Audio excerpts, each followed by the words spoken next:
Jager has the call. Sorry. Thank you, Deputy Speaker. It's a pleasure to speak on this motion today. As many members have already said,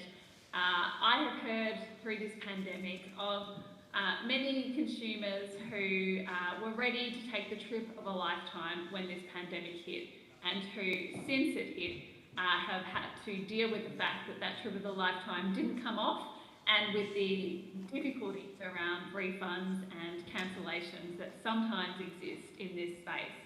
And I've also spoken a lot with travel agents who have dealt with the entire disruption of their business and who have worked so hard in so many cases to support people who had bookings with them,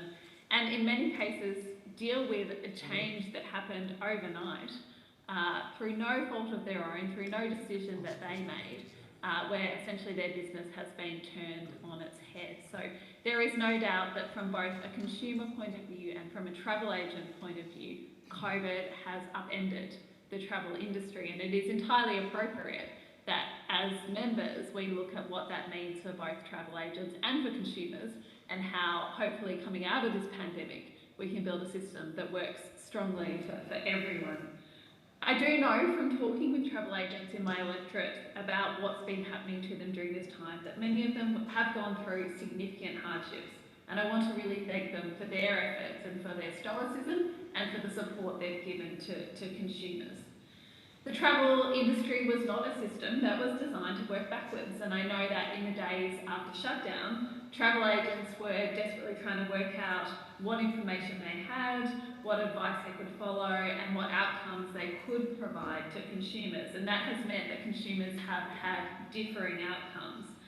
And it's been really stressful for consumers because, as I said, many of them were looking forward to the trips of a lifetime. They'd spent a lot of time planning, spending a lot of money, and they were left with no idea on how or exactly when they would get refunds. So as the pandemic went on, some of this confusion continued for both consumers and travel agents, and there was communication breakdowns and in some cases, unfortunately, conflicting information. And I think that's been really hard for consumers. While there are many agents who acted with integrity and fairness and who have gone over and above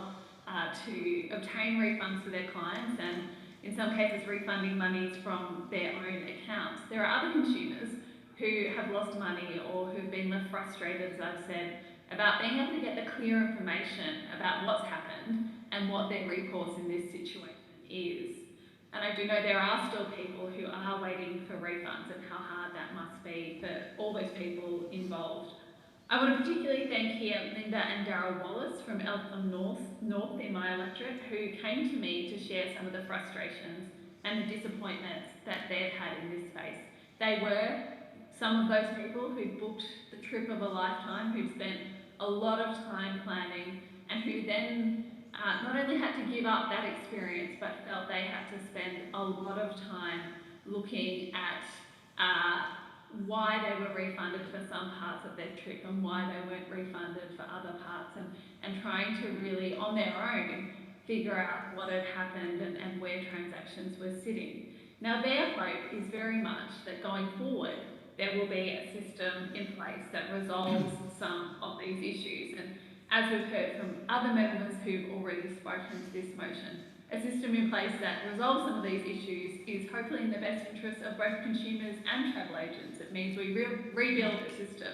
that consumers feel confident to use, and one that travel agents feel doesn't provide them with a level of confusion that may be preventing them from doing the work at the moment. So while there are parts of this motion that from a practical standpoint would need to be worked through, such as the use of trust funds, I do support any motion that would assist travel agents and consumers. We know that this outbreak has challenged the industry like never before, and this is the opportunity for us to build back better, to make sure that there are consumer protections in place and that we support travel agents who are desperate to see positive outcomes for their clients. So I support this motion.